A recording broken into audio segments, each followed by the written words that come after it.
Hi, guys. This November, join us for our favourite event of the year. It is Your Horse Live at Stoneleigh Park. And we've got a stage this time. I know. They're trusting us with the stage. We are going to be hosting the Shut Up and Ride stage from Your Horse Live. It is going to be incredibly exciting. And Ben, you're going to be there anyway. I'm going to be absolutely everywhere. I will be performing every day in the SEIB arena. I'll also be doing demos in the how-to yard, meet and greets, and spending time with you lovely people on the stage with some amazing guests. Yeah, we're going to be chatting to some really cool people, aren't we, Jenny? Yes. Oh, my goodness. So many. I might have to sneak off as well because Oliver Townend and Jeff Billington are back doing their performance. And those guys are hilarious. So if you can't find me, you'll know where I'll be. But we've got the likes of Becky Moody. She's been on the podcast before. We know how much fun she's going to be. Emma Massingdale. Yes, so many amazing riders. And I have a feeling Jay Hallam, who has also been on the pod, is going to be there as well. So it's going to be a lot of fun. What about you, Simon? Are you going to sneak off and do some shopping? Yeah, I think so. Your Horse Live has got the most massive village where you can go shopping, which I'm very excited about. You'll see me out there. My record bargain for Your Horse Live is I once bought a bridle that's really, really nice for £10. £10 bridle! You're not getting that anywhere else, are you? That is pretty impressive. Right, so get your tickets now at, let me get this right, yourhorselive.co.uk. So you can join us on the Shut Up and Ride stage, sponsored, of course they've come with us, of course they're coming, Charles Owen. And it's going to be brought to you by the wonderful Your Horse magazine. So join us there.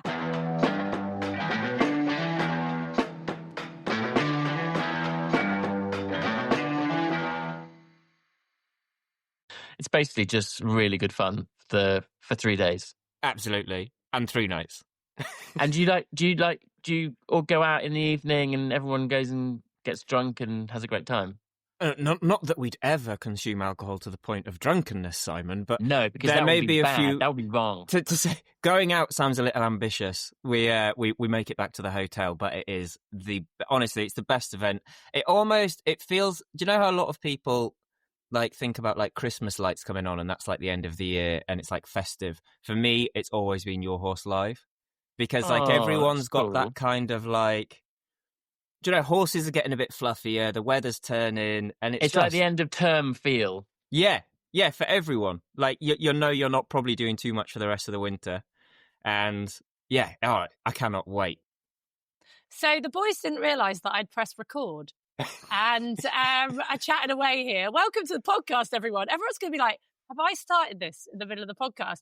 But I was like, we have got exciting news and exciting reveal. And I was like, do you know what? I'm just going to press record on the boys chatting away. Just going to reveal it. I'm just going to reveal it. So welcome to the podcast. What's the big news, boys?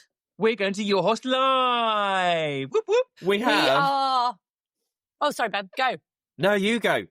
You go. No, you go. No, you go. No, you go. No, you go.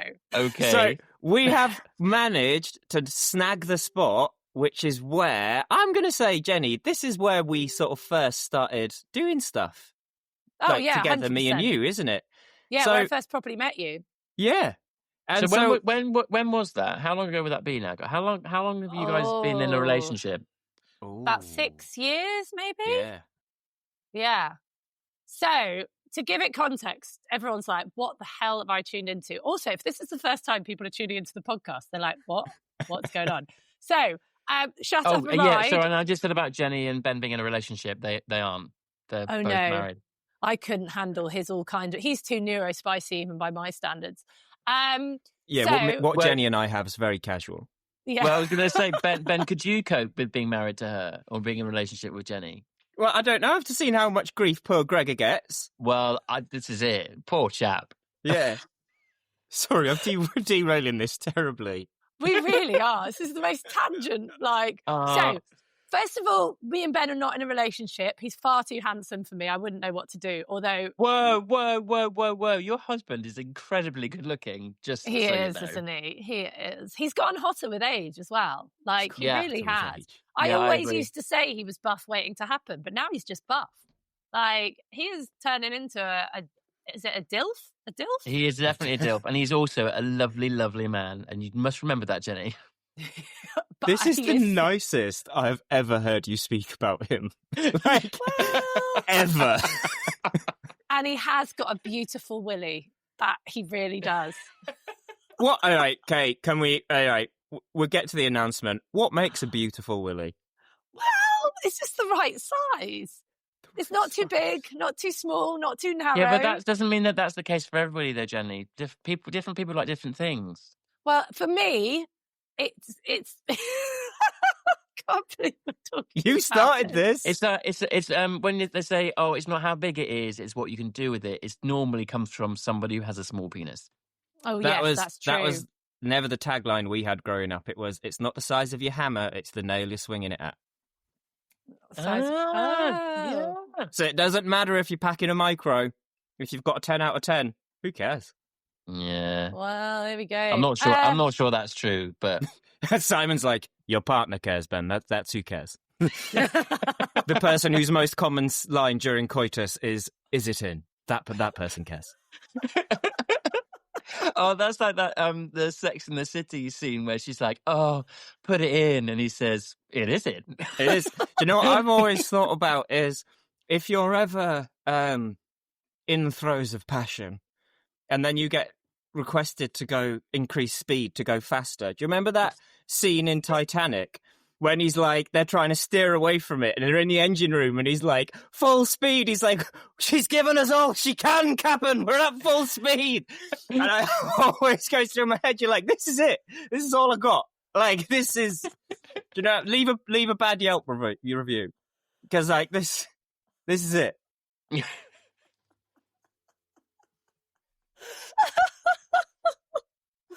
Oh, Gregor does have a fantastic bottom as well. I keep saying to Gregor that his best feature is his bottom and he thinks it's his nose. We have quite a few arguments about this. This is definitely not his nose.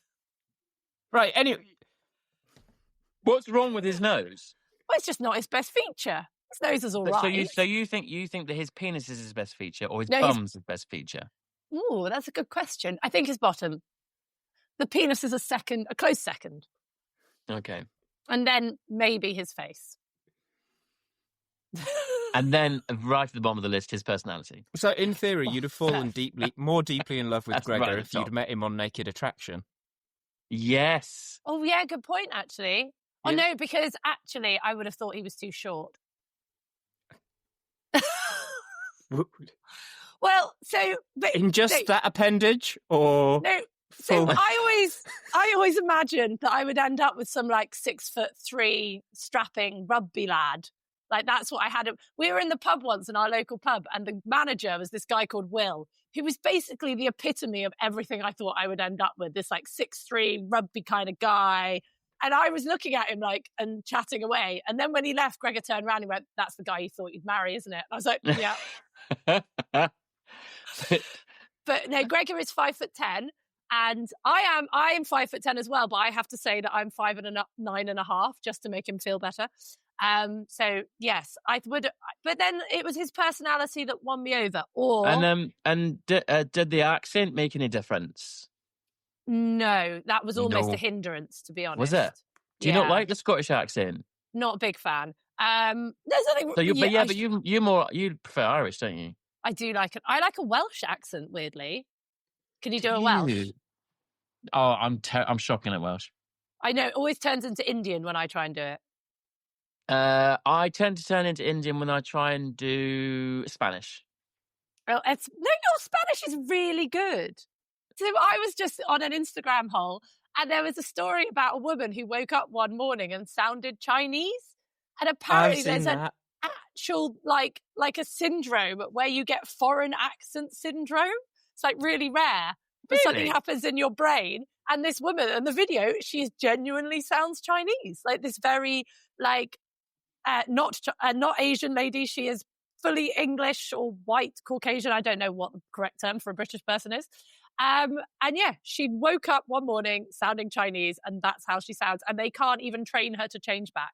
Apparently it's an actual problem. Could you imagine? Wow. If you had to be stuck with any accent for the rest of your life that wasn't yours, what accent would you want? I think Spanish is quite sexy. Like this Espanol. Yeah. Sí. Es muy bien. But the problem is, if you did get stuck with something like an Asian accent, like a Chinese accent or from that part of the world, people would just constantly think you were taking the piss. Well, yeah, they probably would. But I mean, does it happen like in all different types of languages? Like, I think so, yeah. It just said foreign accent syndrome. It's an actual syndrome. Ben's looking like mad. shocked.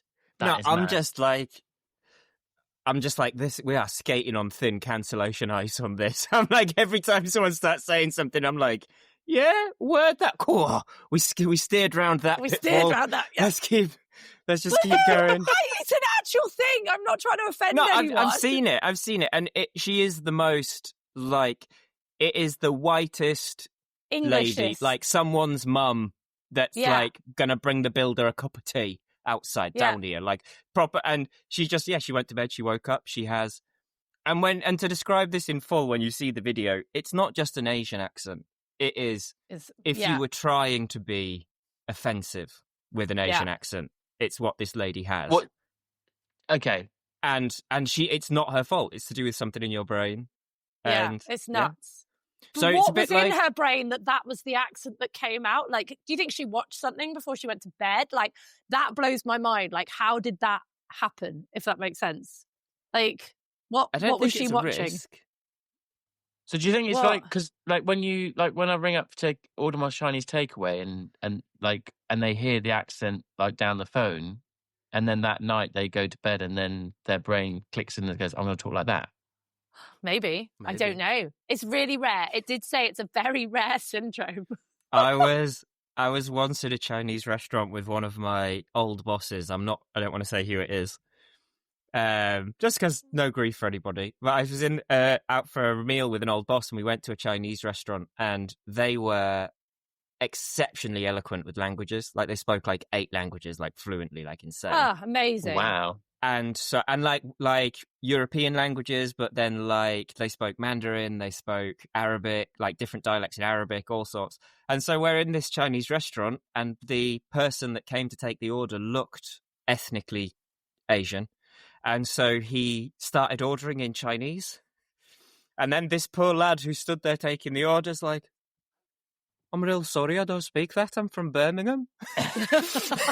I was just like, do you know one of those moments where you just want to like sink into the furniture and you're like, I don't know if that was a hate crime or not. Like, I'm not sure where we are. The lines are so blurred now. Like, I think people, if you get offended by stuff, then everything's blurred. Everyone should just love everyone and not give a toss what accent anyone's got. And no one's ever trying to be offensive. It's not like the 80s, like with like, what was that program that probably got banned? Spitting Image. Like, this is going to be way beyond. Ben's probably too young. Do you remember Spitting Image with the puppets? Okay, I'm going to have to edit this out. You both are looking at me really blankly. No, absolutely. I remember Spitting Image. God, but you couldn't have that now. No, you couldn't have that now. You couldn't have it. And it was actually very funny. Right, I'm going to finally do an introduction. Welcome to the Shut Up and Ride podcast, sponsored by Charles Owen. And what we were trying to get out at the beginning of this is that we are going to Your Horse Live. Woo! And that is what they were talking about at the beginning. So we're talking like this live, which is really exciting. No one's going to get bored, are they? I'm really scared. And I won't talk about Gregor's penis. There are children at Your Horse Live. What are we going to do? Yeah. No penis talk, Jenny. No. But don't worry. If we will be at Your Horse Live, and we will be interviewing the guests that they have there. And we'll be on stage, and Ben will be in the arena. So do come and say hi, come and listen. But we also are going on tour where we do not have to obey any rules. Actually, Your Horse Live haven't told us there's any rules. Like, they haven't said you can't swear. I'm just assuming that. But on our tour in January, we are unleashed. I've had so in January when we're on tour, obviously you guys are going to be on horses and doing demos, and it's going to be amazing. We've got Silly Prune coming along, Hannah. Which we need to discuss what we're going to make her do, by the way. This is going to be very funny, and what we need Becky Moody to do. I think maybe Becky Moody needs to at least stand on a horse, Ben, or something. Or do you think Becky Moody can jump, Simon? Do you think we can get her jumping? I don't know. I don't know. We need to speak to these people, possibly. About what they're willing to do. See what they actually want to do. No, we don't tell them what they're going to do. It makes it more fun for the audience when it's a surprise. But we have had people asking, can their kids come to the Shut Up and Ride tour? So this is something I needed to address for everybody. I feel like if your kids are listening to the podcast, they are more than welcome to come on the tour. That is I'm not going to say no. You don't have to be 18. There's not going to be it's not like we're doing it in the pub like last time.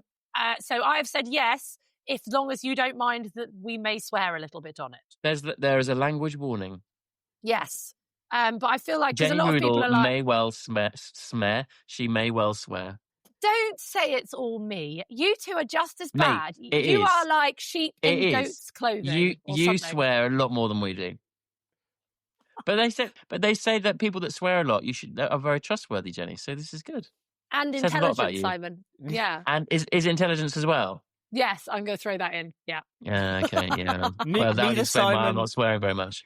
Neither Simon nor I have decided to sort of extol the virtues of our partner's genitals on here, Jenny, which you did about 5 minutes ago. So I think it's not just the swearing, really. So, yeah, if you want to bring your child, that's on you. Gregor won't be there. We will not be doing a big reveal. We won't stop you bringing your child to the podcast. That could be your lecture demonstration, Jenny. My lecture demonstration. Naked attraction. There we go. Yeah. No. So please buy tickets to the podcast. Whose penis is this? Oh my God! It's Oliver Townend's. I think plenty of people have seen that penis. Thank you very much. I'm not sure that's true. Oh my Lord. Oh, sorry, Oliver. Sorry. I'm not going to edit that out either. Oh, I love him. He won't mind. He'll find it funny. I don't think he'd listen to our podcast. I think we're fine. Anyway. Anyway.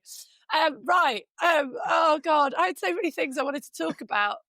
And then I've been totally sidetracked by accents. So, yes, please buy tickets. Please, for the love of God. We've got a few left for the Unicorn, but lots left for Bishop Burton. So please come along and we'll be very funny. And there'll be horses. So please buy tickets. And please share the pods. Right. So how's the week's been, boys? You weren't on our last pod, Simon. We were speaking to Extremes about their band. And go back and listen, guys, because it's actually really interesting. I put my band that I wear around my leg around my plants because he says it helps plants grow. I am not fucking kidding. This plant was on its last legs and literally within less than 24 hours, it was growing new bits to it. Do you put it round like the pot or like round the stem? Yeah, round the stems because it's kind of one of those big ones. So I just pulled it all in and put the thing around it. People must think I'm insane, but it really did. It grew like new leaves. I'll take a photo.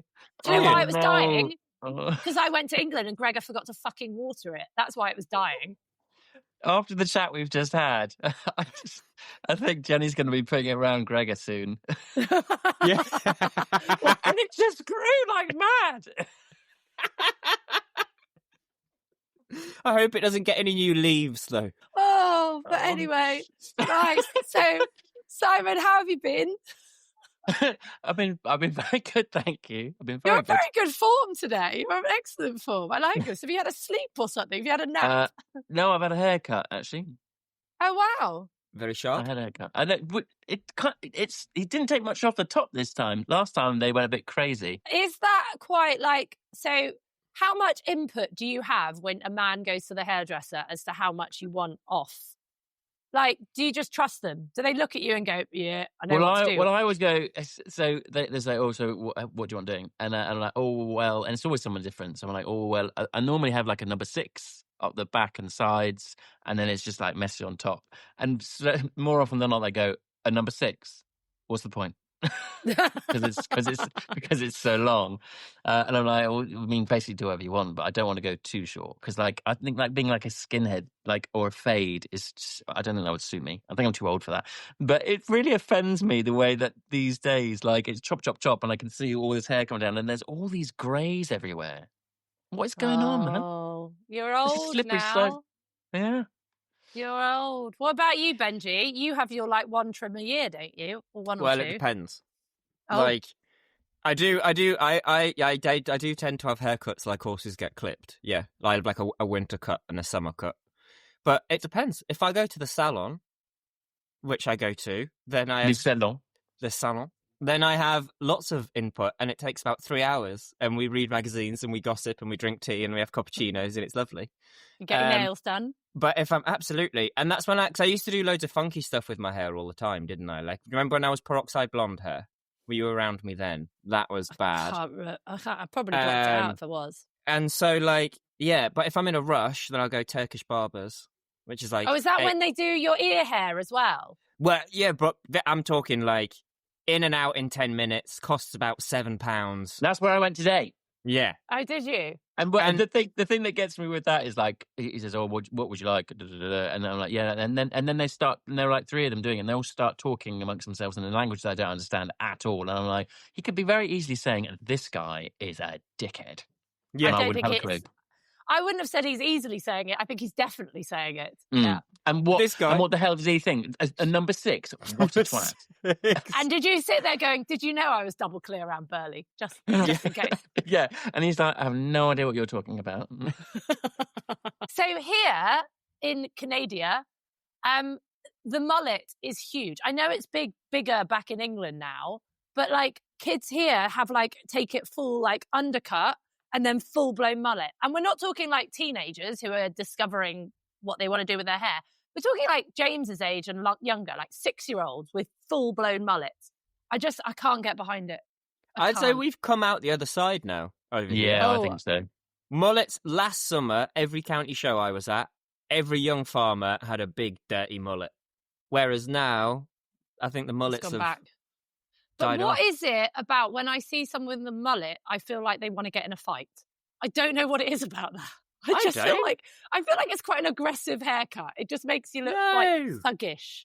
That's just my own personal opinion. I'm very old now. I think a mullet says more like likes getting my car stuck in mud and definitely has liver problems from alcohol. Like that's more what I get from a mullet. Really? It's funny, isn't it, what you interpret?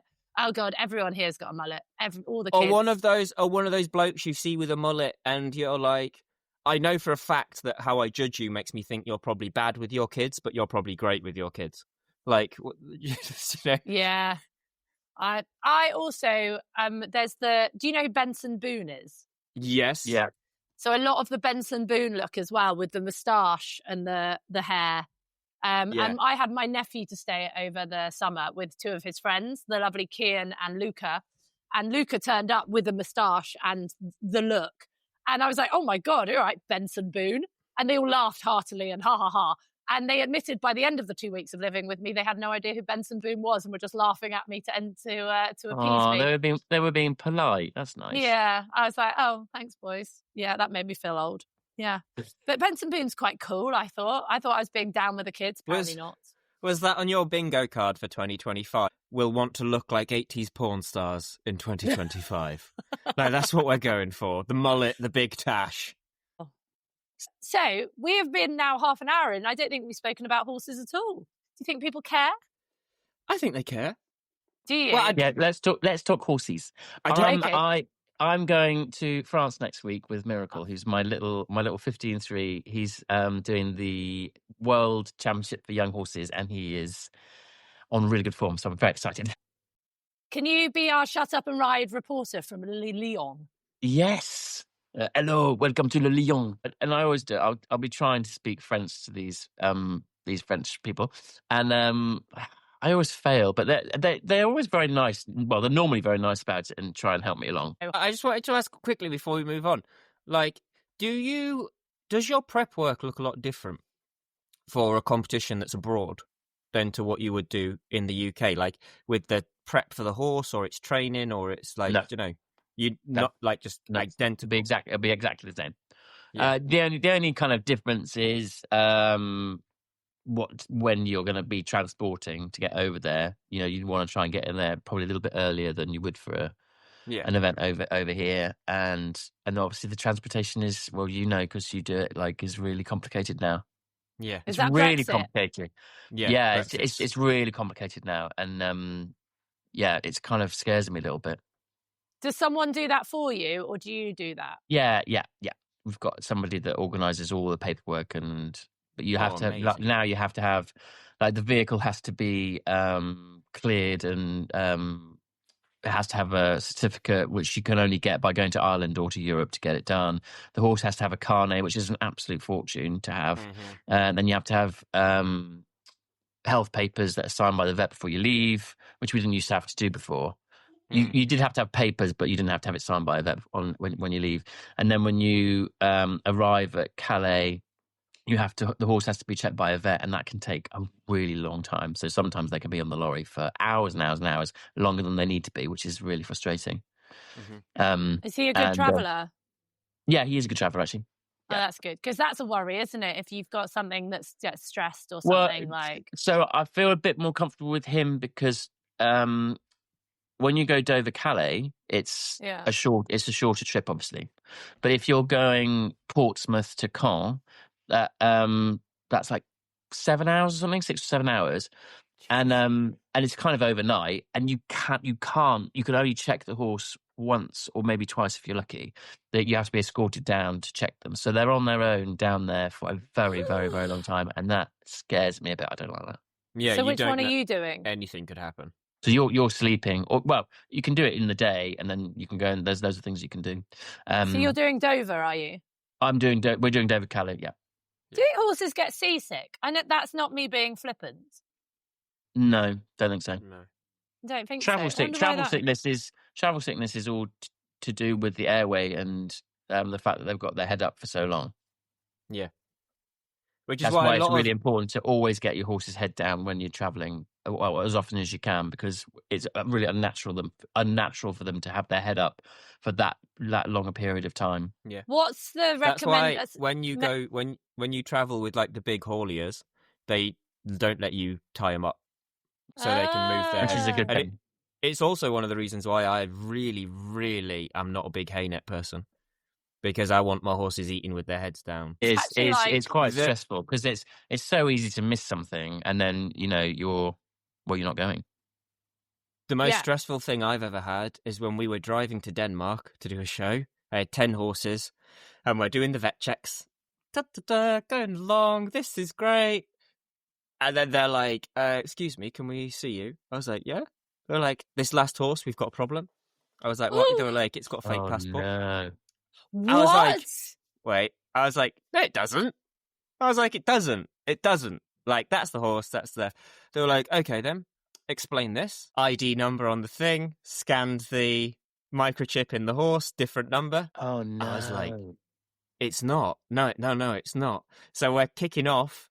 We're like trying to sort this out. A more experienced vet who's done more of this comes on and is like, where did this horse come from? I was like, he's from Portugal originally, but I know he's been around a bit. So they scanned more and more of his neck and then found another beep. They were like, no, there it is. They're like, it's got 2. Oh my It's been microchipped twice. The stress. That is stressful. Can you imagine? Yeah. Oh my God. And that's the thing, like, it's like you'd all have to turn around, all 10 horses, wouldn't you? You can't just like, oh, do you know what? Well, it's not like, I don't know. I was going to say it's not like leaving a child, but you're not allowed to do that either. We'll pick it up later when we get back, when we're done. It's not like a piece of produce. It's not like yes, that's gone off or gone mouldy, so let's kick it out. Or we can leave it in a locker till we get back. Yeah. Yeah, so lucky. And so they wrote me a thing on the passport and then said, you need to sort this out and get like a proper letter written by your vet and stuff that says this horse has 2 microchip numbers. These are the 2 numbers. Oh my God, the stress. One of them. So I also I was just going to say that same horse, I was also a little bit like, oh, I always thought you acted calmer than your age. We should probably look deeper into that. Maybe there's a few extra years on top. Yeah. Do you always go that high pitch? Is your thinking voice that high pitch? My thinking voice? Yeah, you just went, oh, we should probably look into your age. Yeah, it's my panic voice. That's my like, oh, fuck. So it's your cortisol levels, isn't it? Like, which go through the roof. So I always think with animals in that kind of like really stressful situation, like that kind of internal like cortisol levels through the roof when you're training and they're put in those scary situations. Because we as people can rationalise it. I feel like this because I'm in a panic. Do you know what I mean? I'm in a panic situation, I'm scared or I'm frightened. Well, you or say whatever. that, but a lot of people can't rationalise it. Yeah. But do you think horses can, like, or animals can go, I feel like I know that's scary and I feel, do you know what I mean? Like, I think that it goes kind of both level of ways, fear. though, doesn't it? Yeah. As in, it was your brain power and your ability as a human to like interpret knowledge that got you stressed in the first place. Okay, Yeah. yes. Because Yeah. a horse wouldn't have the mental, like, say I'm trying to take my horse with 2 microchips into France. When me and the vet are freaking out, the horse They don't know. fucking know. Yeah. But can they sense it off you, do you think? Like the panic? Maybe a bit, but not that Oh, yeah, they can much. definitely sense that. But I think, sorry, the reason I said, because in my situation, I had like 10 on the lorry. So if I think 9 other horses staying relaxed would outweigh me freaking. But so that's the thing. I think people overestimate like the horse's brain power in situ. Do you know, I don't think they can plan ahead. They don't think they look in the distance and go, that looks scary. No. By the time I get there, I'm going to be scared. You think they just are reactive in the moment. Yeah. They don't weigh up. Oh, there's the trailer. They might try and put me on that in a minute, so I'm going to start getting worried now. You don't think that happens if they're bad at trailer loading or that panics them? Do you not think? But that, yes and no. Because they know when they're going to a show, they just sense it. Like, do you know what I mean? Yeah, but you get lots of horses that wouldn't walk, lots of horses that are bad to load on a lorry that wouldn't walk up to the ramp if led to it, but they're tied to the side of the lorry. Okay. Yeah. So how much association is there or isn't there? Yeah. Yeah, so I think that's a big thing in it, but it becomes. It's very easy to anthropomorphize them. Yes. Oh, good word, Jenny Rudolph. Thank you. I was hoping someone would notice that was a big word for me. It's a great word. I was thinking about when one of my most stressful things when I was traveling horses abroad was when we had a blowout on the motorway. Oh, mate, and we're not talking about what you and James did in the back of a lorry. Jenny Rudolph, that is terrible. You're terrible. It was too easy. I'm sorry. And they weren't in the back. Simon was still driving at the time. Yeah. No. Caveat. That has never happened. That never happens. Yeah, it's a joke. What is it that Alan Carr says when people tried to cancel him, or he got cancelled once? And then he said, I could apologise for this, but you'd all say I don't mean it. And people laugh. And then he goes, see, you're now getting the point. Yeah. I don't mean it. Yeah. Okay. So you had a blowout. Whereabouts were you? So we were. Oh, I can't even remember. We were like 2 or 3 hours into our journey. We'd gone on the Dover to Calais ferry. We were heading to Pau, which is like right at the bottom of France. So it's like miles and miles and miles. It takes like 24 hours to get there. So we had this blowout, and I'll tell this story. It was quite amusing at the time. Well, not at the time. It was actually awful at the time. It was pissing it down with rain. It was pitch black. It was the middle of the night. And I felt incredibly stressed about the whole thing. So I had to jump out of the lorry because we were right. There's no hard shoulder on the French motorways. So we were right in a really dodgy spot. So I had to run back and wave traffic across because it was quite a busy motorway. And then these 2 guys turned up in this little van. It was just Laurel and Hardy. And they're like, oh, hello. And I tried my best French accent to talk to them, but they didn't really understand what I was saying. But they're like, right, you need to drive your truck up to the lay-by, which is just up, it was 200 meters, 300 meters away. Then you need to go and park up there. And I was like, but it's on the rim. And they're like, you'll be fine, carry on. So I was like, so I got in and they were in front of me and they're like, come on, drive. And I was like, so I was driving and they're like, yeah. Whoa, no. And it was just big, they were just hilariously funny. And eventually we got there and they were like, right, okay, so you're now safe. So in half an hour's time, there'll be a recovery vehicle will come and sort the tire out for you. And I was like, yeah, we're going to hear for hours.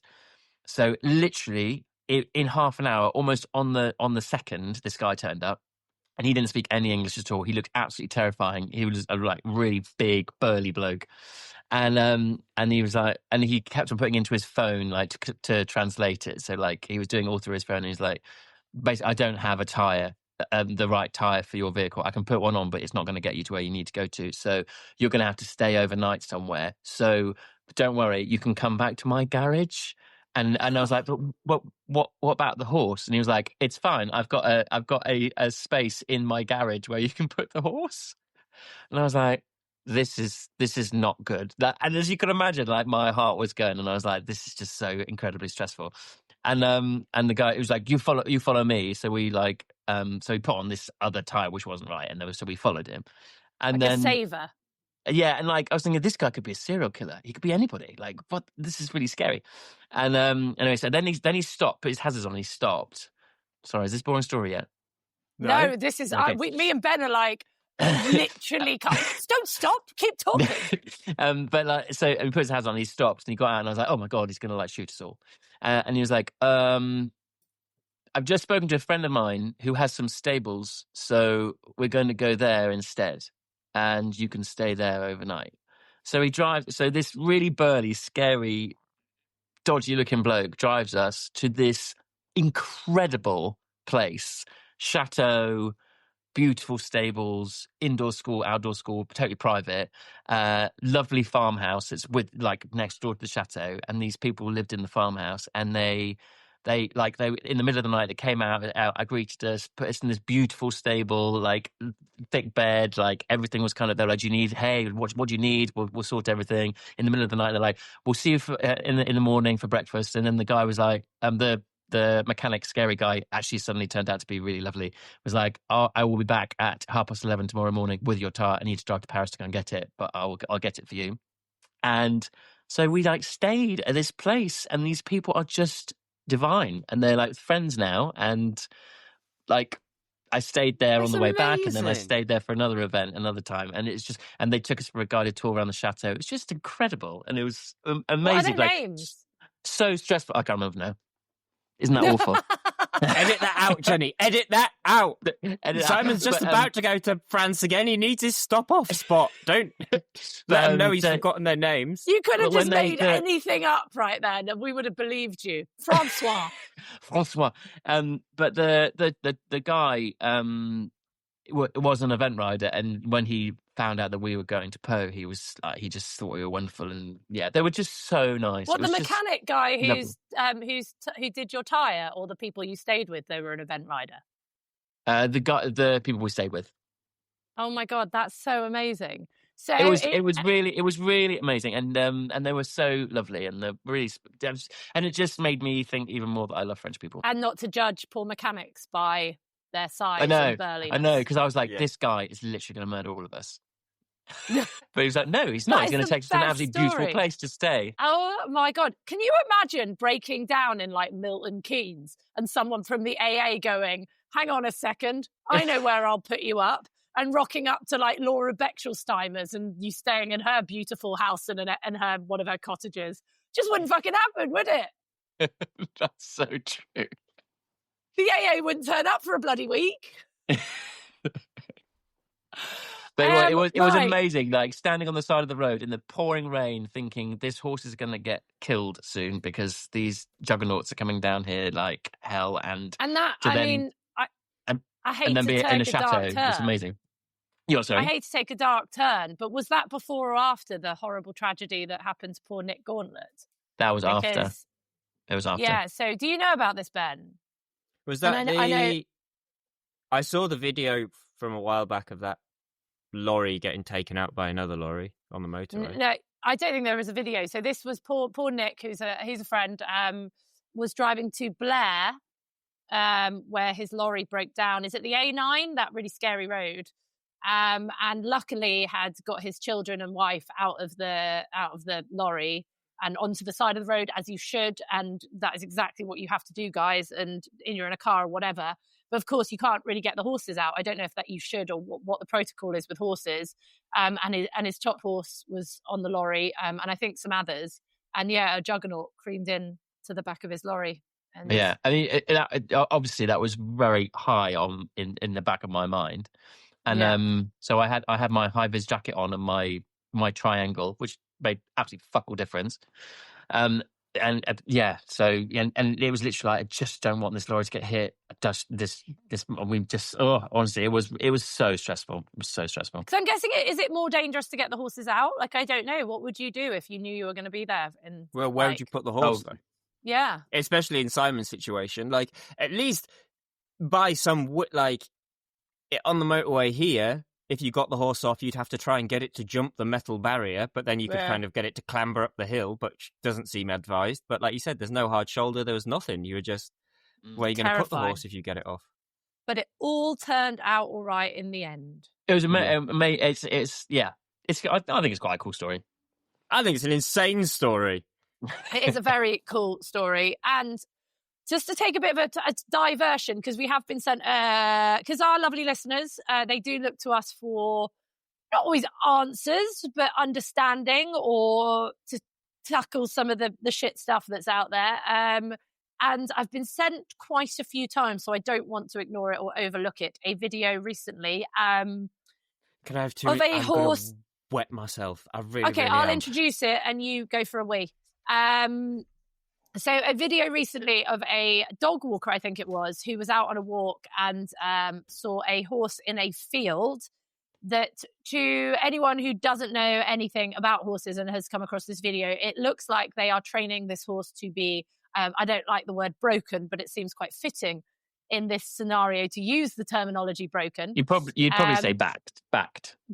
Yeah, to be backed. And it looks like they, again, we're only going off videos that we've been sent, guys, so we're just going off the information we have. I'm also not going to name the person's name because I've not seen anywhere that it 100% is the name of this person. So until we get that, I don't want to name them as of yet, but I'm pretty sure you can find out if you go for a deep delve, if you want to know who is being accused of this. But the horse, Simon, looks like it's in some kind of draw rein contraption, but its nose is down and it's got a dummy. Now, when you're breaking horses in, I've never used them, to be honest. I've never used the dummies that you tie on the back of a horse. But it looks like it's got one of those kind of backing dummies tied, fully saddled, full bridles. And it's just been basically left in what is a really small field. And so, yeah, it's got head tied down, left in a field, in a pen. That's my interpretation of the video, Simon. What is your interpretation of it? And it just looks like it's been left there. And she went for a walk and came back and it was still there. So it'd been abandoned in this situation. Yeah, that's exactly how I understood it. And I've seen a very small snippet of the video. And it's pretty horrendous. Like I've never used a dummy like that backing horses. It's never been a thing. I'm not sure I even know anybody that has. Well, that I'm aware of them doing it. Have you ever used that, Ben? No, I anecdotally know of one person that tried using one, and that horse has never been that great. But that could be that one horse. But yeah. Logically, it doesn't make sense to me. Like, let's forget that a human's a human. Yeah. And let's just say a human's a piece of equipment that a horse could be scared of, then they need to get used to it being on their back. Yeah. So, like, for us, when we do the film and TV work, we do have to work with a lot of armour. And you imagine, like, the sound of it, the weight of it, the way it clanks. I can't think of anything worse to get a horse ready to carry armour than tying a piece of armour to the saddle and then just being like, leave it keep there, spooking and bolting until it because you're not getting used to it. You're just becoming aware of, like, not getting used to it. I don't know how to articulate this. They're not getting the horse used to it. You're telling them they have to deal with it and suck it up. Whereas, it's called flooding. The training term is called flooding. Yeah. And basically, it's the same as, have you ever seen any of those nature documentaries where, like, a pride of lions or a pack of wolves are chasing some sort of antelope or deer or something? And they don't pull it down, it just stops. And then they pull it down. Like, it gives up. Yeah, it stops running, and then they grab it. That's the concept. That's what flooding is. It's where you keep a stimulus that scares a horse next to or touching the horse until the horse stops, and then you remove it. And basically, you're proving that there's no escape, and so the only thing to do is stop. And it used to be a way that a lot of horse training was done, but now, thank the Lord, people are moving away. The bit that terrifies me more in the video as well is Like, you wouldn't... It's weird logic, isn't it? Like, I wouldn't leave a horse tacked up in a field. My lord. Like, it could have got the side reins or the bit it's not just caught on that though, Ben. anything. It's not just that though, Ben, is it? Like, it's tacked up in a field or in a turnip pen, wherever it is, but it's got its head literally tied to its chest. I mean, what the hell is that about? I don't. What benefit? What if what you does imagine, that do? to anybody who's not seen it, imagine if a horse was beautifully in front of the bridle. Do you know what I mean? Like, nose poked out in front of the outline, and then invert it. So that you've got like a tiny cake slice of daylight between its throat and its neck. Basically, it is the epitome of rollcur, isn't it? And it's been held in that position. Its chin is on its chest, or between its front legs. Yeah. I don't understand it. Logically, I don't understand it. And this is in the UK as well, and it is a again, I'm not going to say the rider's name. Apparently, they're a showing riding producer, and which again, I've gone into a makes sense. It just why like, you're not winning showing classes behind the vertical. I've known of yards in Spain that I do not approve of, where the like 3-year-olds and stuff, the stallions, are left inside reins in the stables I've seen that in Spain. for hours every day. Just to get Spain I've seen, and I'm not just picking on Spain, I'm sure other countries, and it just shows that the UK is just as bad if this is being going on in someone's field. But in Spain, where I was working, I went and helped at a yard down the road, and I then couldn't go back because the young horses for the farrier, it was they have electric fencing around the inside of the stable so the horses don't rub their manes. So the horse, every time it turns around, is basically getting an electric shock. Can't lie down, can't stand up, can't do anything. Just has to stay put because if it tries to scratch, it gets an electric shock. So, I mean, the things that people do are fucking horrific. But for it to be so... I mean, these people were doing this behind a barred, like he couldn't put his head out over the bars, like the whole stable was shut down. But to be doing this in a field, this horse is clearly stressed in the video. It's striking out with the front leg and just looks very uncomfortable and very unhappy. Do you guys know what I mean when I say it doesn't logically make sense, though? Yes, 100%. Because if it was a rearer, and you were scared it was going to go over backwards on you, and that's why you were using the braking dummy, having side reins that tight would make the problem worse. Yeah. Mm-hmm. Also, because if you're trying to get it used to the dummy, it can't see it. You've pinned its head down. So what is the purpose of it? I read somewhere that... oh, God, what did I read? So I read somewhere that it was... the horses, very similar to the Heath Ryan thing. Oh, this was the horse's last chance saloon, and basically it was like really hard to break in, or it's a bolter, or I'm bad because I can't remember exactly what was put. But still, and lucky horse that he's at least giving it a chance. Lucky horse that they are giving it a chance. Well, I think the horse would probably rather be dead than doing what it's doing to be given a chance. I mean, bits like that trope of it's its last chance, so it's worth it. That annoys me. It's just bollocks. It's bollocks.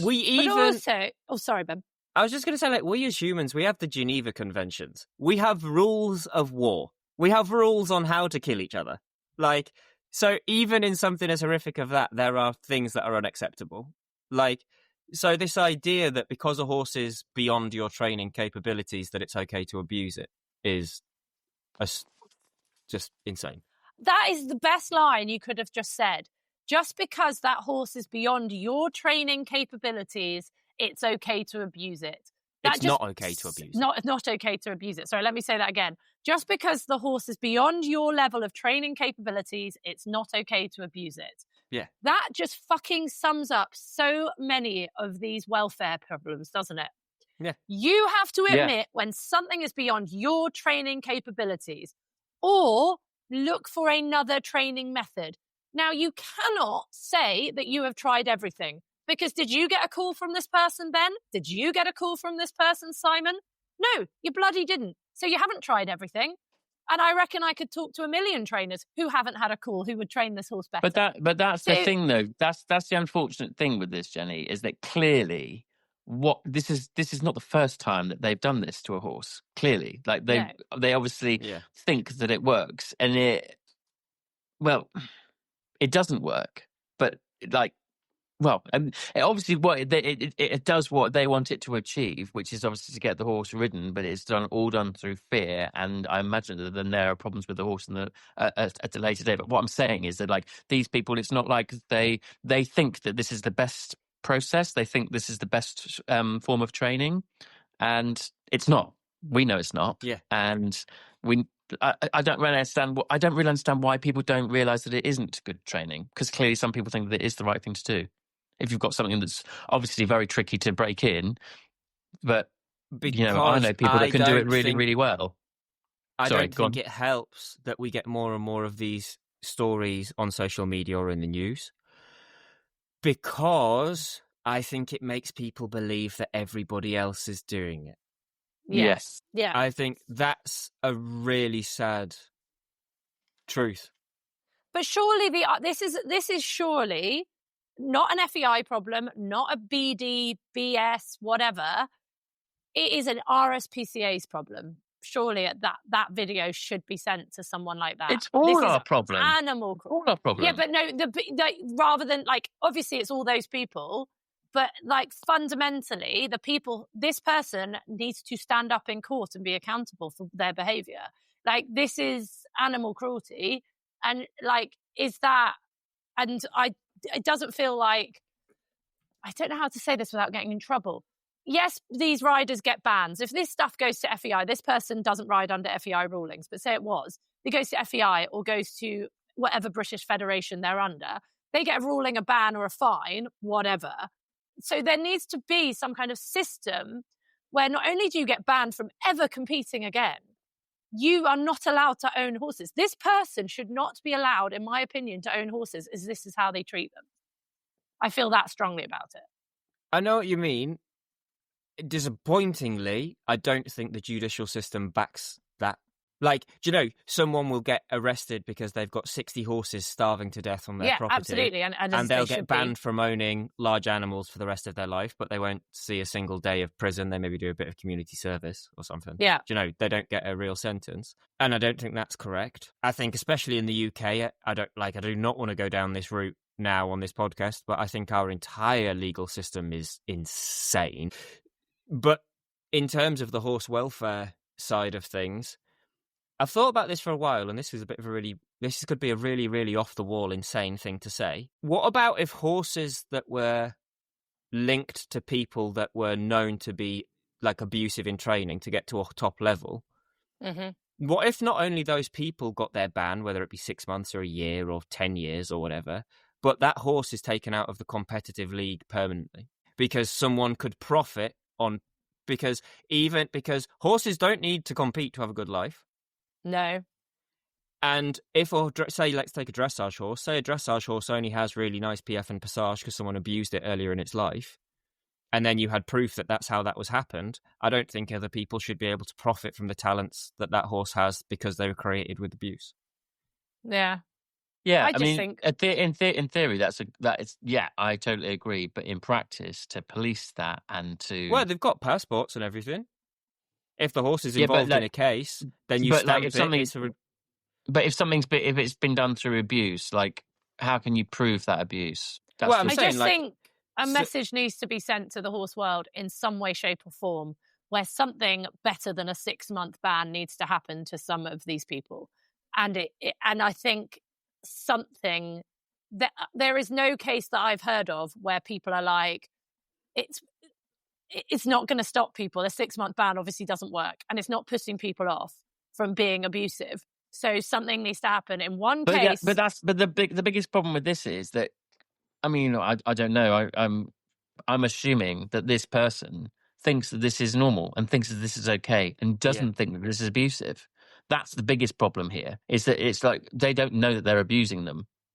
Oh, I mean, they must do, but like... must do, Simon. I'm sorry. They know that is not an okay training method. You have to live under a fucking rock if you don't think that tying No, a horse's chin to its neck people is like cruel. people like that think of the horse as equipment, an object, as they don't think of it as a being. They just think of it as a way of. Can I tie this into my what's annoyed me this week?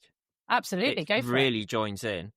I saw a post exactly what you're saying, what you're both saying here. A post on Facebook today about rope halters. A trainer, a professional trainer, had written a post that they were angry and basically saying, stop saying that rope halters apply more pressure and hurt your horse's head more than a normal head collar, because they don't. I've never read anything more ridiculous in my life. That's like saying, stop saying that pellums apply more pressure in the horses, like, as a bit than a snaffle does. Like, it depends ridiculous. On who's actually implementing it. Well, and it also doesn't with a rope halter compared to a normal head collar. Like, if you think a normal head collar's this thick, a rope halter's this thick. You get rope halters that have got these tiny knots tied across the nose and across the poll, so that when you pull on them, it hurts the horse more, so the horse surrenders to what the person's asking them to do. And seeing a professional be so delusional that they didn't like that people were questioning their results because they'd achieved it with this tool, that they were then going to pretend that the tool didn't work in the way that they said it did, so they could feel better about themselves. And I think that's such a massive, like... Is that called gaslighting people? I never know how to use that term. Well, it's gaslighting yourself and people, isn't it? I feel very old right now. Like, just because to just completely deny the purpose of something. Like, a rope halter exists to apply more pressure to a horse's head than a normal head collar. Like, that's its job. But then to deny it because people are questioning your results because you use that opposed to a normal head collar, like, that's, to me, that mindset blip is the start of that person going down a bad road. Yeah. Because they're just going, do you know what? Logic and reality, nah, that ain't going to fly for me to be able to sleep at night doing what I'm doing. So I'm going to stick with my opinions opposed to facts. And I think that's how it starts. Can I ask you a question? Yeah. So I've never really used rope halters. I don't know about you, Simon. Have you used rope halters much? No, never. No, I have to say I would love to be, mainly because I've never been taught. I feel like it is something that is actually a tool. Would I be right, Ben? Like, you should learn how to use them in the way properly. The only important thing with a rope halter, like, don't pull on, like, a normal horse person with empathy wouldn't misuse it. It's really thin, hard rope. So if you yank on it hard on your horse's head, it's going to hurt. If you've never used a rope halter, the important thing is to learn how to tie it. Because they tie, they don't buckle. And so if they pull back, a rope halter won't break like a normal head collar will. And so if you tie it in the wrong way, you can't untie it, and then you're in a really bad spot.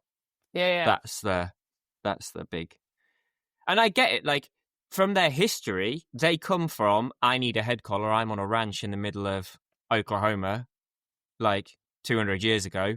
I can't do leather work, but I've got a bit of rope, let's make a halter. Yeah, absolutely. But it's what they're used for now. And, like, some of them are so thin and made of such hard, waxy rope. Do you know what I mean? You're like, this is not. So my question is, might be a bit long-winded, sorry. So I, when I got my dog Betty from Cyprus a few years ago, she was very reactive. I've never had such a reactive dog to rescue or retrain. And she wasn't food orientated, which is quite tricky when you've got a dog. So I went down a big research route of trying to find different ways to train her. And I came across this like care route. It stands for something I can't remember now. But what I really learned, and which I hadn't ever it was always obvious to me, and I think I knew it in the back of my head, but when I read about it, it made more sense, is so when you've got a dog that's reactive to other dogs, so say, for example, Betty and kids or whatever, if and you use those halters on the nose, because she was very like, I was like, what's the best way to have her? Like, I didn't want to have her on a neck, on a lead. All my dogs have always just been on leads around the necks. I've never had a dog with a problem on a lead, whereas she would go fucking mental. Like, she would turn herself inside out. So I got one of those, I went down that route of what type of halter to have on her. And I got one of those chest ones that was really big and thick and and it clipped onto her back. And I was like, oh, this is amazing. But I looked into those ones you have on your nose, like a rope halter on a horse. So I am going somewhere with this. And the research I did into it was, so say, for example, you've got one of those nose halters on and she sees a dog and I pull the halter, it's going to hurt her nose. She doesn't think of that pain as coming from me and the halter. She feels the pain and sees the dog. She thinks that dog has caused her that pain. So therefore, she's going to be more scared of that dog. And it's things like if you pull the halter on their nose and they're near a child, she gets pain in her nose. She doesn't think it's the halter on me. She thinks children cause her pain. And it totally changed my mindset about how to train dogs. So when we saw other dogs, I then immediately didn't ask for any other command. I just gave her a treat, or she used to like licky trees that finally were, or gave her a praise or turned away. When she met kids, woohoo, isn't this wonderful? She was actually always very good with kids. And it made me realize so much about how dogs think, is that they're in that moment, what happens to them is why they become reactive to other dogs. So yeah, it was extraordinary for me. And so now when I see people with these halters around these dogs' noses, and you can see them, they're growling at my dog and they pull them back on the halter. And it's like, they're thinking that dog is causing them pain. That's where they're getting. And I saw a puppy the other day being trained on one, and it was pulling, and the mum was pulling it back, and this dog was pulling it, and she was having this. And I'm like, oh my God, you're setting your dog up to hate its surroundings, because every time you pull on it, whatever it's looking at, it thinks it's causing it this pain. So my question to you is that similar with horses, do you think? When they feel that pain in that halter, is that association with the halter, or are they like dogs and what they could be looking at that time, or what the scenario is? Do you see what I mean? It's quite Yeah, and this is where it gets into the issue of, I don't really know. I have to chew on that a little bit. But do you agree with that, with how dogs think? Would you agree with that? I don't know. I don't know enough about training dogs. None of my dogs are trained. My dogs are feral. I live on a farm. They never go anywhere. They do as they like. It can take me 45 minutes to get Loki in after he's gone out for a wee on a night. Because he's doing his own thing. It was such a light bulb moment for me in training this dog, to associate with what she was looking at with how she felt. And if I gave her a treat, and it really changed with how she was with other dogs. I agree with. In terms of, horses don't have amazing memories or planning, but they remember how they felt in a situation. Yeah. So, great example of that is an easy way of teaching a horse to rear is that obviously you ask it to go forwards and check it in front at the same time. So you tap it on the bum and you pull on the head collar and they go up. I'm simplifying massively. Yeah. But if you do that in a good way, the horse stays calm and happy and they enjoy it and they feel involved. If you rush it, they just feel confined and driven, and they realize that the pressure comes off when they rear. So then, you've managed to teach the horse to rear as a trick, but next time you're stood in a gateway on a hack and a car drives by and the horse spooks, and the horse wants to go forward, so there you've got your drive, and you pull on the reins and say, no, go up. It remembers what happened last time when I felt like this. I made it stop by rearing. It rears. And so it's making the horse feel better in the situation, which is why the more and more I train horses, I'm all about de-escalation.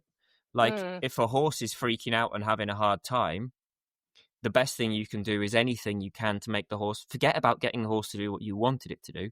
Get the horse to feel better, because then when they're calmer, they'll do what you want them to do. And it's sort of showing them so that when we get into those situations in the future, that they're, that we're not going to react badly. And so the horse is ready to have the conversation. I do that with my young ones, like cross-country schooling, I think similar-ish.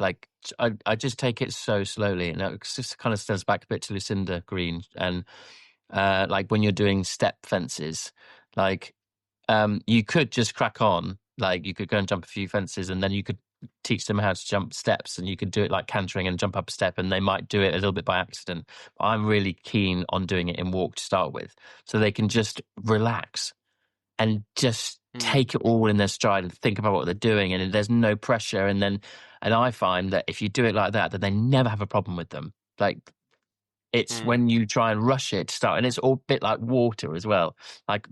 Normally, with water in ditches, I'll do it first in hand, and I'll walk in front of them, and I'll say, "See, it's not that bad. You can come with me," and they normally do, and it's in a really lovely, relaxed way. Whereas back in the day when I was a lot younger, we wouldn't do it as slowly as that. We'd try and get it done as quickly as possible. And quick is no good for horses. It's take your time, take as long as you need. Going quick makes it take longer. Yeah. Well, that's Lucinda's little thing that she says. If you want to go, and she's talking about riding fast around the cross country course. She said, if you want to go fast, first you've got to be able to go slow. And I think it's the same with every element of horse training. But that is where, like, that halter analogy that I was talking about with the dog. So imagine you were taking that horse into water, and just before you did it, you gave him a good shove on the halter, and then it would go, okay, my foot touched the water, and I got pain on my head. Yeah, I got pain on my head collar, on my rope. Or you gave it a smack with the stick. Oh, I go near water, I get hit on the arse. So that's where I think it is, yeah. I was going to say, well, this is where you see with lorry loading and trailer loading problems, most horses don't have an issue with going on a trailer. They're adverse to extreme pole pressure. Yeah. Because they go to the lorry, they hesitate, everything gets tight, they've got that pole pressure, so they raise their head to get away. And normally smack it on the top of the lorry, yeah. Oh, I look back at, I will hold my hands up. I've done the whole, oh, come on, just get on the lorry. And now I would be a completely different human. But when I was young and starting out and a horse didn't get on, you'd be giving it a good pull and be like, get on. And now I'd be like, no, that's not going to get a horse on. Just take your time, be patient. But that's what I mean. So same with a dog pulling you forwards with the halter and you pulling it. It's almost like the association with horses. You go get on this thing that looks a bit scary. Oh, by the way, I'm going to give you a shove in the head. They're not associating you in any of this. They're just going, that lorry means I get pole pressure. Why the bloody hell should I get on that? I think the easiest example I could give to anyone, and I guess not to anyone, it's easy to me because I have a small human in the house at the moment. I have two. I trump you. See, now when toddlers fall over in the beer garden, everybody goes, there's the moment, toddler falls over, toddler looks at adults, everyone goes, hey, come on, it's okay. And then the toddler goes, oh, yes, fine. But if one of the adults goes, are you all right? They will burst into tears. Yeah. And what you're teaching them there is that, like, you can be shocked and it's fine. Things can not go to plan and you can be shocked and it's fine. And like the same sort of thing with the horses. Or you can do some pretty shit parenting like I did yesterday. My son, bless him, he started playing rugby, which he loves. But it's that one at the moment where they have the flags around their waist. So you're not allowed to tackle. You've got to pull the flag off. But yesterday, as he was about to score a try, two kids came from behind and they did trip over and they kind of tackled him and landed on top of him. And it was more the shock of it. I could tell he wasn't in pain. No, he stood up in tears. And when my son cries, he inhales and his lip go purple. And he was like properly, and he wasn't in pain. I could see they hadn't hurt him. It was more of the shock of it. But he did come over and he went, Mummy, they tackled me. You're not allowed. I was like, it's fucking rugby. What the hell did you think was going to happen? That's good parenting, Jenny. Yeah, and I didn't say it's fucking rugby, but I did say, it's rugby, darling. What the hell did you think was going to happen? Eventually, this is going to start to hurt. And he was like, what? But right now, they're not allowed. He loves a rule. James loves a rule. He is, oh my God, that boy is just so gorgeous. And he just is Captain Sensible. And he is just the most fabulous fucking human, my son. But in that moment, I was a little bit of tough love. I was like, buddy, this is only going to get worse. They are going to start tackling you. And I think it is a lesson in the ref didn't call it. What ref says goes. So you've just got to get up, brush yourself off and get on with it. And you could see some of the other parents, because in Canada, they are a little bit more embracing. And don't get me wrong, I will give him a hug. Last night, I stroked his tears away as we got a splinter out. But in that moment, and you can write in if you think I'm wrong, I was like, you're not hurt, get on with it. Now, am the I world right needs or more wrong? of that. Yeah, do you think? More. Yeah, I'd be like that. I'll be like that, teaching people in lessons. Yeah, I don't want to do if someone's like, I really damage. want to do X or Y with my horse, and then they're getting in a real state, and I can see they're getting panicked about it, and they're going to cry about it or something. I'm like, would you just do something else? Like, I don't care. Like, not that I don't care. I care about giving you the best knowledge you can to reach your goals. But if this upsets you this much, you probably don't want it yet. Like, wait. we can do some more building towards it. Like, there's no need. Yeah, I do that. Like- I do that with my teaching as well. If people don't want to do it, then we just don't do it. Yeah, there's no point. There's Whereas no point James in it. really does want to do this. He really wants to play rugby. And I don't want it to come as a complete shock when it does start to become contact. So I was like, I can sit and hug you right now and be like, oh, yeah, no, aren't those boys awful? No. Or be like, it was an accident. They didn't mean to land on you. Just get on with it. Like, yeah. How old brush was it he? off. You can't He's do 8. anything but that. to be fair. Ah. You can't what? Hey. Sorry, Simon? You can't do anything but what you did, to be fair. Okay, good. Because I was a bit I don't like, think. oh, have I been a bit tough love there? No. Because he's Oh, sobbing. that's Because one of the perfect. other parents was like, oh, yes, but I think it was because they weren't obeying the rules and that's why he's getting upset. I'm like, that's fine, but the ref decides the rules in rugby.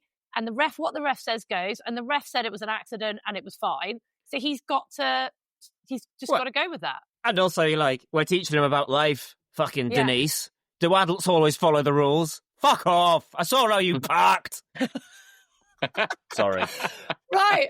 Well, Simon, has anything annoyed you this week before we go? Yes. Oh. Yes. So I don't know whether this is maybe a little bit personal actually, but anyway, I had That's all right. I think we've I gone had there some- already today. No, like about somebody. So basically, I had somebody that booked in for lessons with me. She booked in 3 times for lessons. The first time she'd booked in 2 lessons originally. First time she cancelled on me 12 hours before, and she sent me a text message saying, "Can't come tomorrow. Fill my space." That was the message. Oh no, sorry, Ooh. fill my space. I'm coming next week. I was like, okay, fine, fair enough. That's a bit rude, but whatever.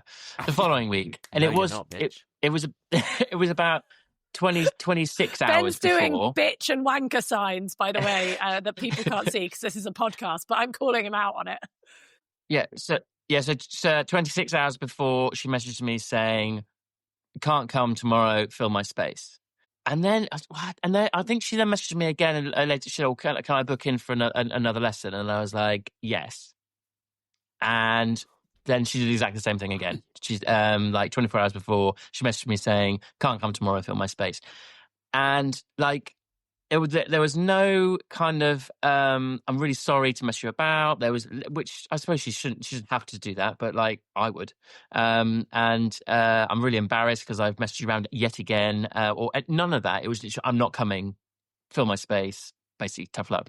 But so what's annoyed me is like, I don't mind that she can't make it. Like that's understandable. I'm sure she's got reasons for it, whatever.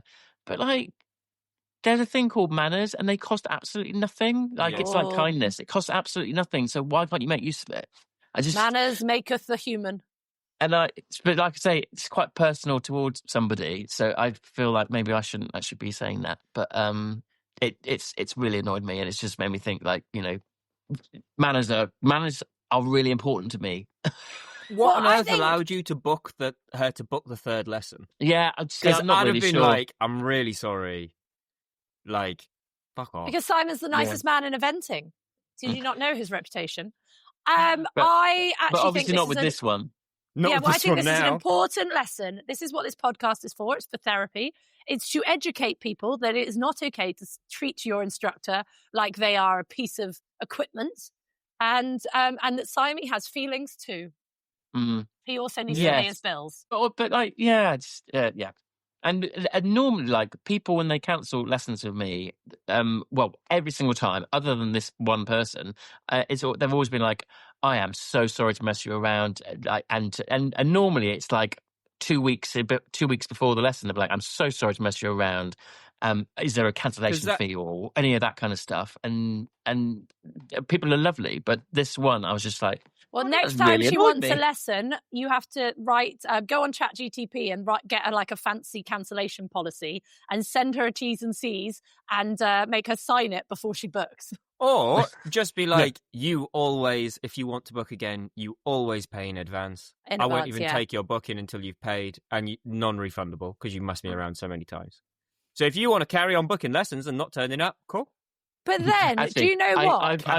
I've told a Porky, this isn't the first person to do this to me. I had somebody else that did this to me. She cancelled 2 lessons on the trot. One of them just didn't turn up to, actually, at all. So I was kind of sat waiting. And I had her number in my phone, and she's now saved in my phone as her first name always cancels. Yeah. Fuck 'em. So now I'm like, yeah, see ya.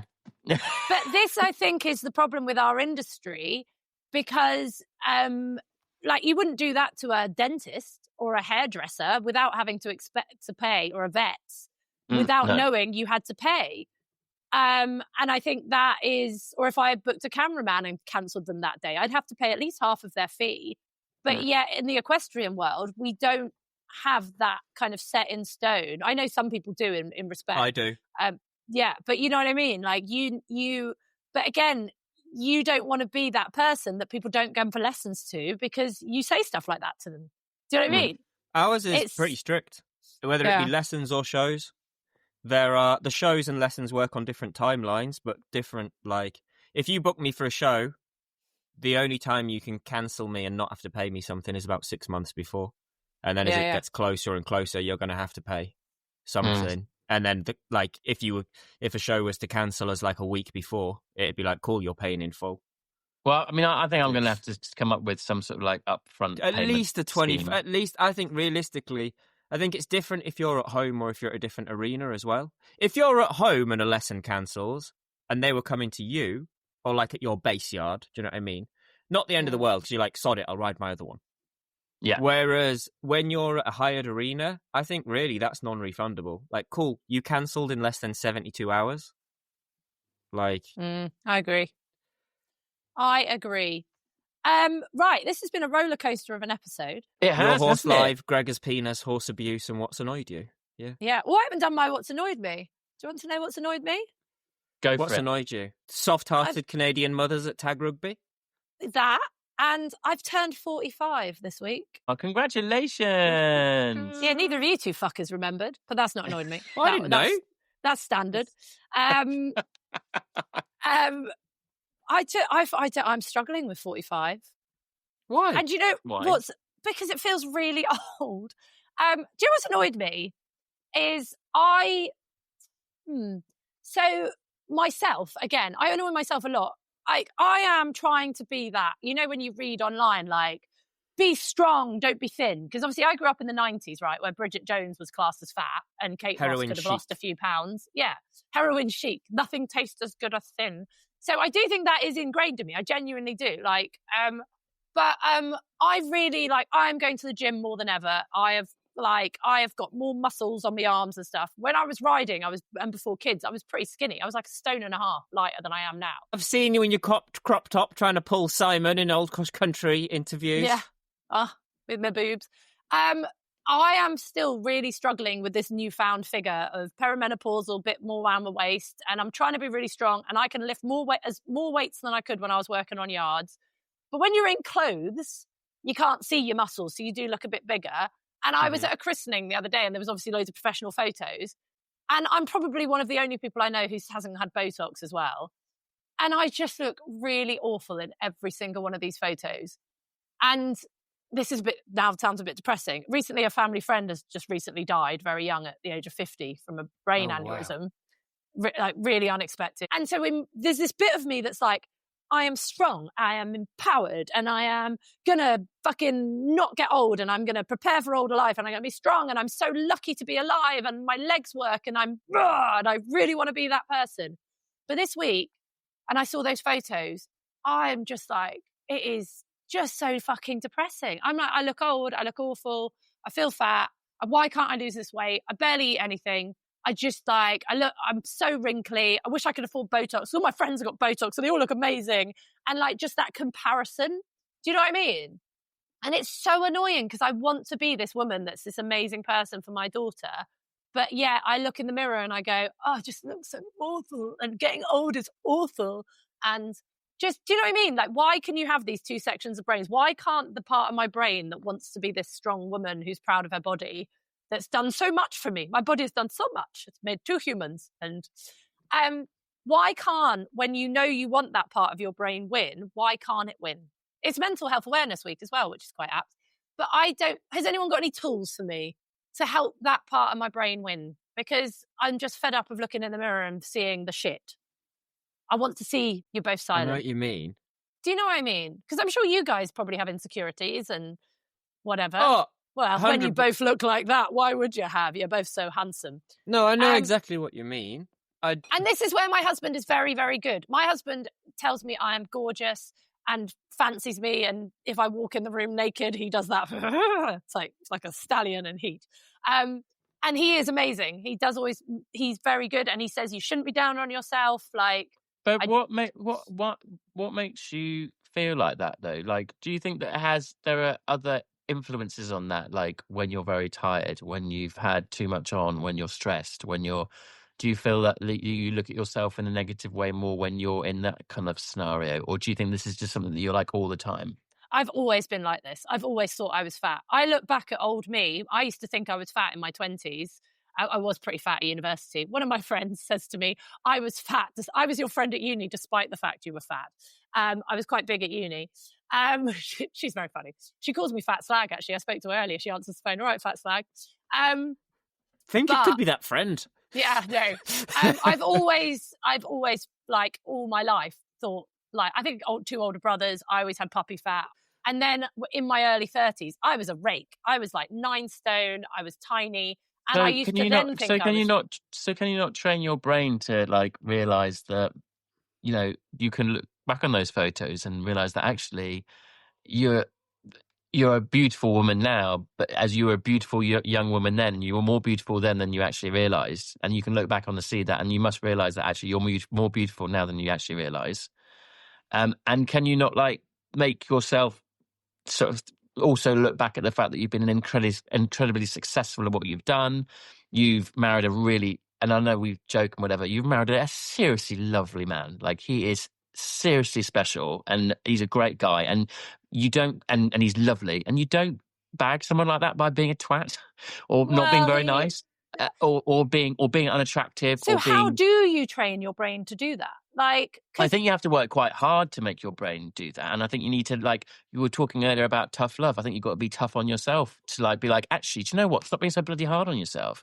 Actually, you're a bloody good looking woman. You're incredibly successful at what you do. You've got 2 beautiful children. You've married an absolute corker of a bloke.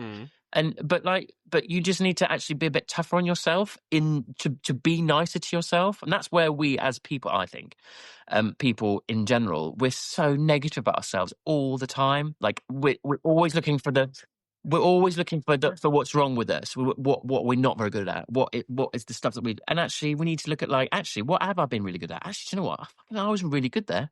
Yeah. And we're trained, like, society makes us be like, if you go, do you know what? I did a brilliant podcast last night, or I was on top form and I was absolutely brilliant. If you go bragging, it's called bragging if you do that, isn't it? And actually, no, you did a really good job. So, like, big yourself up for it. Sorry, I've gone off. No, I've gone off on that. Simon. That was bloody amazing. That is actually that's a very good point, because we are very English, aren't we? And we go, you're not allowed to self-congratulate or walk into a room and go, do you know what? I am hot. Like, we're meant to be kind of self-deprecating, because then you're considered to be a lesser person because you've been like that. And actually, you need to, like, turn that around and just have a bit of a word with yourself and give yourself some tough love in a positive way. And I want to be so grateful that I get to have a 45th birthday. And then I look in the mirror. But I think it is, like, I saw a friend of mine the other day and she'd had Botox on her forehead and she looked fucking fabulous. No, but and no. Can I just say no? The amount of... because we all know that you've had it done. Looking like, what do they call it? Oh, that weird thing where you're scared of things that almost look human but aren't human. I know what you mean. Yeah. Do you know, there's a word for it. I think it does start out well, but then people take it too far. Like, when I met George, she had Botox in her forehead to try and stop migraines, but it didn't work for the migraines, so she stopped. My wife became a lot more attractive to me when she got full use of her face. Like, I'm sorry, looking like a bee has stung your mouth does not make you look more attractive. Like... Yeah. I honestly, I don't get my head around it at all. I think the Botox and stuff is awful. And I think also, like you say, it's a pleasure to, like, like, I have these conversations with George and stuff, and I know they're, like, George is already upset with what making one small human has done to how she looks in the mirror. Oh, God, it does. It ruins you. But then there's the battle, isn't there? Like, humans, I think we're programmed to feel sad, really. Like, wait, negative.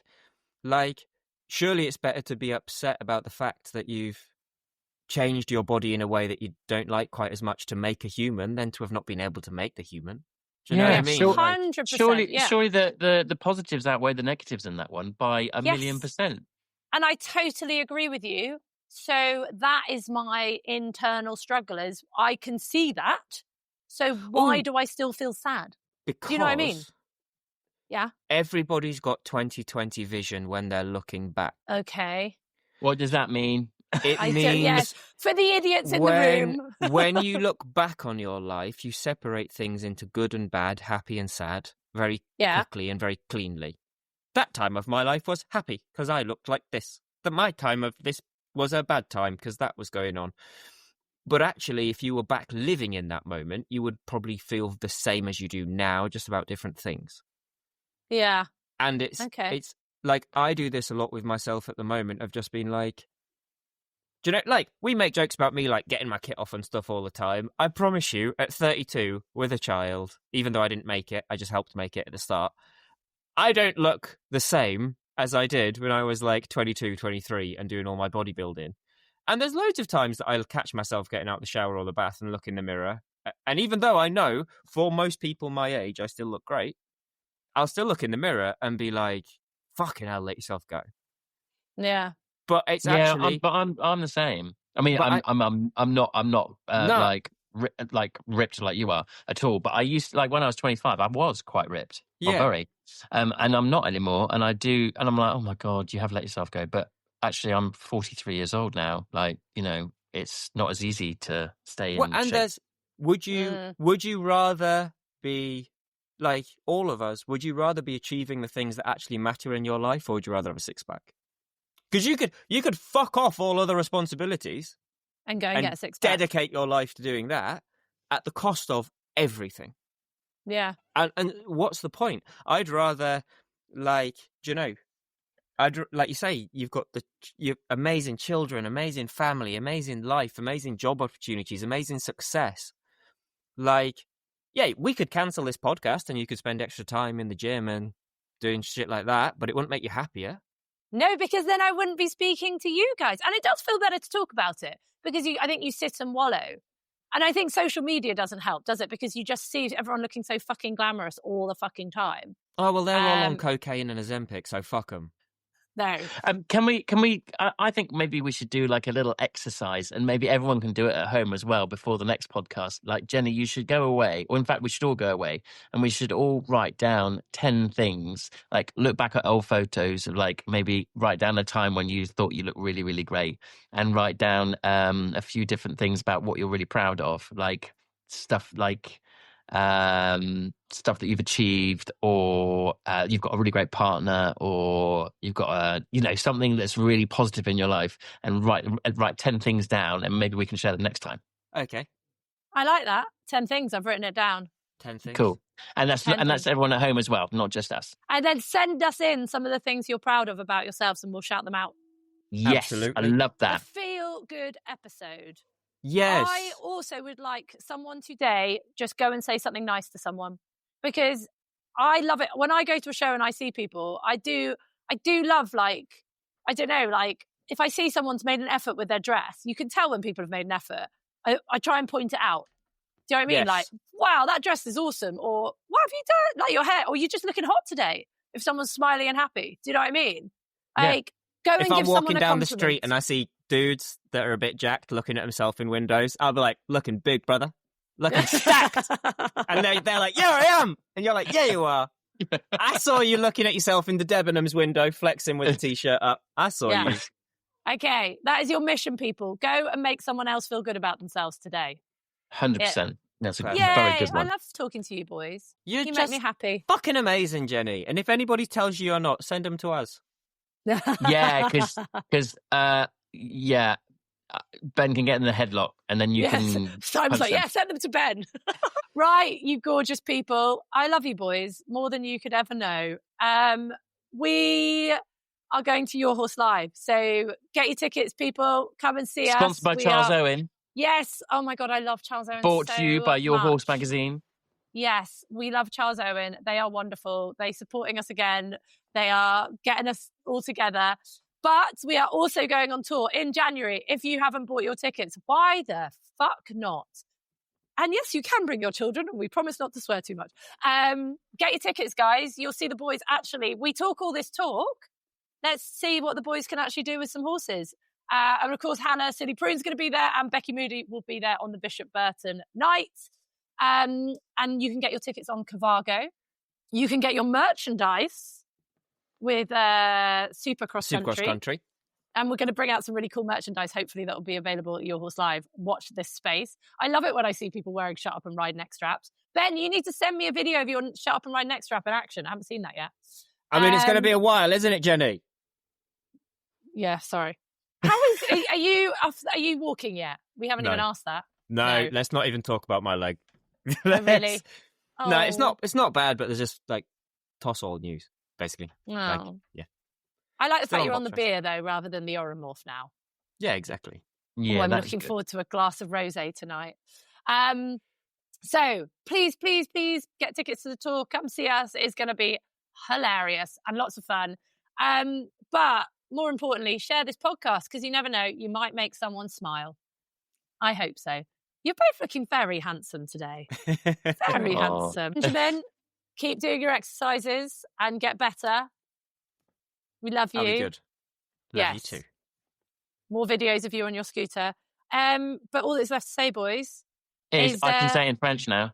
Oh, can you? Did you learn it in French? Yeah. But actually, a very nice lady actually messaged me on Instagram saying, this is how you say it.